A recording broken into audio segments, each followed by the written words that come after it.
परमात्मा चर अचर में व्याप्त है। ये बात हम लोग कहीं न कहीं सिर्फ कहते हैं, मान नहीं पाते।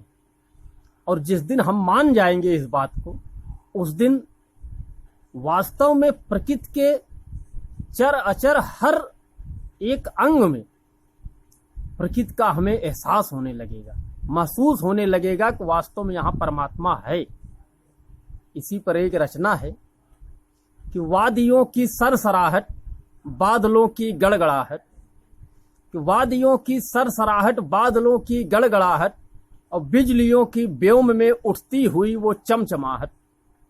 जब सुनाई दे रही होती मुझे बह रही झरनों से आती कलकलाहट, तब प्रभु एहसास होता, दिल में एक विश्वास होता कि न वादियों की चाल है, न बादलों की गर्जना, ना है चमकती बिजलियां, ना उठ रही झरनों से कोई कलकलाहट।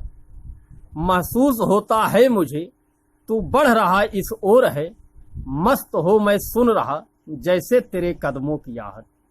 मस्त हो मैं सुन रहा जैसे तेरे कदमों की आहट। कभी मैं पंछियों के कलरवों को सुन के जब स्तब्ध होता,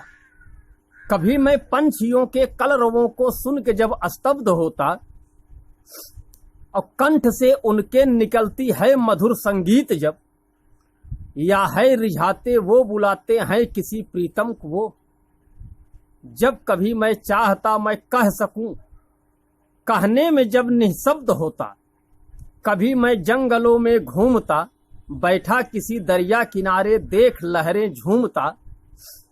या कभी जब तप्त रेतीली जमी पर पांव रखता, या कभी जब पर्वतों से हो पठारों पर टहलता, तब मुझे एहसास होता है प्रभु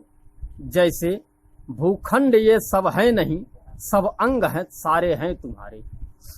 तब मुझे महसूस होता है प्रभु जैसे भूखंड ये सब है नहीं, सब अंग सारे हैं तुम्हारे। मस्त हो मैं चल रहा उस ओर ही जैसे, जिस ओर बढ़ती है तेरे कदमों की आहट, जिस ओर बढ़ती है तेरे कदमों की आहट। जब पद तुम्हारे हो कमल से मन मुदित करते मेरे, मन मधुप जब सोचता है रज पराग की गंध को, जब खुद ब खुद करबद्ध होकर शून्य में उठते कभी, या फैल जाते आर्त वंदन में कभी, या मन मेरा जब लीन होता है कभी सुरसाज में, या कभी जब मस्त होता नृत्य में संगीत में, तब प्रभु एहसास होता है मुझे न सुर कोई न साज है, न ध्वनि निकलती है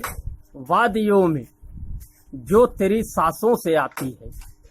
तब कुछ नहीं बचता जहां में बस तुझी से है समाता, आ रहा जो जा रहा कुछ भी नहीं रहता, बस शेष है बचती तेरे कदमों की आहट, बस शेष है बचती तेरे कदमों की आहट।